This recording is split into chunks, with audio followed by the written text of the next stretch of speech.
go as high as you and say I loved it Oh, because I legit. did not love the Survivor Series matches. I Fair barely liked them. I was Fair enough. So what would your rating go? a very low full beard because every other match was fantastic. Every other match, I think the booking was done correctly. Okay. AJ Styles versus Brock Lesnar match of the night. I think we could Certainly. almost all agree. Mm-hmm. Okay. And I know that a bunch of people had the pipe dream that AJ Styles could win, but I mean, that was probably... Yeah, who would have the nerve to do that? That was basically... What they did at Survivor Series was basically best case scenario. Okay. As I said in the preview, he gave Brock Lesnar his toughest test. He gave Brock Lesnar his best match this year. His best match, I would even say his best match since WrestleMania where Seth Rollins won. So all of the matches that weren't the Survivor Series matches were really good. I enjoyed them enough to get to the full beard. But when your show is based on the Survivor Series elimination matches and those aren't up to snuff, I can't give it any higher than... It's lucky it got a full beard. Well, I will say, though, that... Sure, there were some definite missteps and flaws in the whole booking process. Again, it's very, very rare, if at all, you're ever going to see a perfect card. But as far as just the raw amount of enjoyment and match quality I got out of this card as a whole, I would honestly, if I'm being genuine, I would have to give this a goat face. 5 out of 5 stars. Okay. Fool, what do you give this? I didn't hate it as much as you did, Brian. Or I wouldn't even say hate. I'll just say like. I liked it. It was a good show. Some things could have gone better. Okay, I was like, I liked it a little more than you, but I didn't love it like you did, Fool. I'm right there in the middle. It wasn't on the edge of my seat. Entertainment. And also the fact that Baron Corbin beat The Miz and gave him the perfect score, and I missed out on that goddamn 1 point and that one prediction. Now it comes out. I do got to give you your applaud for your congratulations on your perfect minus the two matches that What were the hell was that? minus the two bullshit matches that were completely thrown together. You had your perfect prediction. I liked it. Didn't love it. For the Survivor Series match, I knew that, like, with these guys in the match, I'm like, God, these guys they're at a point where really they can't be eliminated. But they were going to, and they kind of went out like... When you make John Cena look like a chump... that one? Okay, I just gotta say, John Cena can wrestle a broom and lose, and his career won't be hurt. Oh yeah, he could have pulled a Mark Henry last year. His name is John Cena. Ba-ba-da-ba. He could have pulled a Mark Henry and been pumped up and just walk into a fist and get pinned. And then it's like, oh, well, why were you there? I was like, you know what? Whatever. You're a name. Go back to filming Bumblebee. And promoting Ferdinand, you dumb bastard. I'm sorry, I saw the trailer for that when I saw Coco. How much money do you need? All of it. It's like, how much money do you need? It's like, well, I don't need the money for Ferdinand. I could just probably get Nikki a car for Ferdinand. I want that Pixar money. Oh, God. They wish it was Pixar. It's Blue Sky. I want that Blue Sky the money. one that really doesn't matter. Hey, you got to give it to Blue Sky. Shit, I'm thinking of something else. Okay, never mind. Never mind. Blue Sky sucks. Did Blue Sky make Okay, I'm trying to think. What did Blue Sky do? Did Blue Sky make the Ice Age movies and the Peanuts movie? Because I gotta give it to the Peanuts. Yeah, if the Peanuts movie was good. Don't bring the Ice Age movies into it because I only brought up the Ice Age because isn't the Scrat character like the mascot that they have on the logo? Actually, they did Ice Age, Rio, the Peanuts movie. Rio was pretty good. Yeah, Rio was pretty good. But yeah, Ferdinand is Blue Sky. Don't tarnish Pixar's name. They made a masterpiece with Coco. I'm not saying they didn't. It made me cry. So good. It was amazing. Yeah. You have to go see it. Okay, duly noted. It made me cry like a bitch. But as far as ratings, it's a good. But when it comes to ratings, I'm just going to give it just a normal full beard. I was just about to mix up my words and say classic goatee, but no. The show was really good. The matches were really good. I hate you now, Baron Corbin, just because you ruined my perfect prediction card. That's the only reason why I hate you right now. I with Baron Corbin, I was like, Baron Corbin needs to win more. So I'll give it to Baron Corbin, and then holy shit, Miz runs in and. It's actually that was a really good. It's the end of days, right? Yes. Yes, end of days. Yeah, that was a really good end of days. He jumped right into it. Yeah, I do. I'm like, gosh, he got it. But yeah, I actually kind of agree with Dave Meltzer on this one. The fact that Miz kind of is like, okay, you lost. I don't care. I'm still better than you. Moving on. It's like, yeah, you just pretty much made Baron Corbin's win mean absolutely nothing because it's like, oh, yeah, I lost. It doesn't matter. I'm still better than you. It's like, well, that just makes Baron Corbin's win completely pointless. He said that, and I was like, what? Unlike what Paul Heyman did for AJ Styles, The Miz just completely shit all over Baron Corbin. It's like, oh, Baron Corbin beat me? Whatever. I'm still better than you. I was like, oh, well, that meant jack shit. I'm still Intercontinental Champion. About that. We'll get into the rest of that momentarily. But yeah, full beard. It was a good show. It wasn't a great show.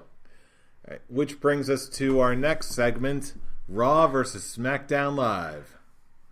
Covering the rest of Raw and SmackDown for this particular week. Starting with... the first thing that jumped out at me is that this new ladies faction, headed by a returning Paige, has a name: Absolution. All I have to say about this, they should have kept Paige as the mouthpiece, because my God, yeah, no, Mandy Rose. Mandy Rose was okay. Sonya, oh. Woof. But also to her case, to be fair, they were losing it with Mandy Rose too. As soon as Paige stopped talking, the crowd was starting to disappear. But Sonya just that segment at that point after Mandy Rose spoke, that should have been it. They lost the crowd completely when Sonya came in. They started doing the what's. Honestly, they shouldn't have had either of them talk. They should have just been the voiceless muscle for Paige right now. Very true. But I think Mandy Rose did all right with her promo. Okay, and Sonya just never had a chance. I know. They were both all right. At times, they both looked like they kind of forgot their lines, and then it's like, oh yeah, that's it. They both had that moment where they paused and they were just kind of like, oh yeah, that's right. This is my line. Yeah. So I'm just like, these two, they're probably ready for the main roster in ring wise, but when it comes to being on the mic, they should have just stayed as the voiceless muscle for Paige. And sometimes the talent needs to learn when to call an audible. Okay, because when you're losing the crowd. When you're losing the crowd and the end of it, the end of the segment is supposed to be a beatdown. Okay, send a signal to Sasha Banks saying that I'm not gonna talk because we're losing the crowd here. I'm going to attack you when she stops talking. I'm not gonna talk like I was supposed to be. Because that would have been the correct move for Sonya to do. And honestly, Sonya's She didn't take the what chance well at all. I know. They both both were. That's why I was like, sometimes you need to call an audible. You need to get the crowd back. And the way to get the crowd back there was to put the microphone down and start the beat down instead of keep talking. Sometimes the talking can go on too long, and it did. And that's what they got. Then again, to be fair, I think they did an overall smart move by pairing them up with an established veteran who knows what they're doing, both on Raw and SmackDown, which SmackDown will get to later. But as far as this goes, yeah, they had a bit of a rocky start, but I kind of expected that going into something like this. It just shows they're not ready mic-wise. Not at all. At least that's how I feel. They're just not... just keep doing what you did the week before, when you came out and just laid waste to the women's division on Raw. Yeah, and when they reach that point with after they do their acting classes and all that, when they actually are more comfortable performing to being on the mic, and 2, actually sound like human beings instead of robots who say one sentence, say another sentence. Boop. Continue on with a third sentence. Boop. End it with a statement. Moving on. Pass the microphone to the next person. The second I saw the microphone on all 3 of their hands, I'm like, oh no, this is not going to end well. And you know what? It did not end well. No. It did not. It was not pretty. And Alexa Bliss made the smart move at bailing the commentary table. I was like, yep, I'm out. I want no part of this tomfoolery. And because of that, there was no heat for the segment. It killed the crowd. There was no heat for the beatdown. Granted, the crowd wasn't that great. It's Nashville. It never is. It wasn't. Yeah, this was not a great crowd. It was not a great crowd, but to be fair, it wasn't a great segment either. Yeah, no. So add those together, and I'm sorry, they should have been Bo Dallas and Curtis Axel for Paige. Which I could have sworn that's what they were. I thought that they were going to be, but whatever. Maybe they'll get demoted. But speaking of segments, this is probably the one I have the most investment in that I really want to hear from you guys about. After the Bray Wyatt versus Matt Hardy match. Was that a breaking? Because it looks like it was a breaking. Definitely a breaking. However, okay, I think they did it too early. They did it in the wrong town.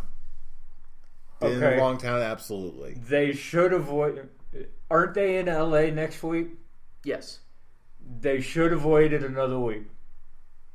For maybe he loses the match to Bray Wyatt on Monday, and you see it like kind of start, but he pulls it back, kind of, like he's trying to hold on or whatever, and you play it out for one more week to a crowd that actually gives a shit. Because maybe got like 15 people chanting it in the front rows, and as he got more animated, the 15 people died. So it's just, yes, I do agree they should have saved that for LA next week. They could have started, I think you said this, they could have started showing the cracks. Like that was the full breaking point of him going delete. Yeah. That was the full breaking moment. Like I was like, my thought was like maybe his arm starts to go and he's like, meh. No, and he pulls it back. Don't even just a hint. Don't hint at a delete like him holding back. Just have him have a match. Doesn't have Bray Wyatt be next week, or just have 2 Bray Wyatt matches in a row. You just basically see him starting to just throw fits, throw his arms in the air, scream, have a disturbed look on his face, just throwing his head on the turnbuckle. I don't know why I'm animating like this. Just throw his head on the turnbuckle many times, slam his arms on the ropes, have him scream at the camera, just show that he is cracking, and then save it to LA for the crowd who actually, are actually worth a damn. And he would do the delete. At first, delete, I, delete, delete, at delete, delete, first, delete, delete.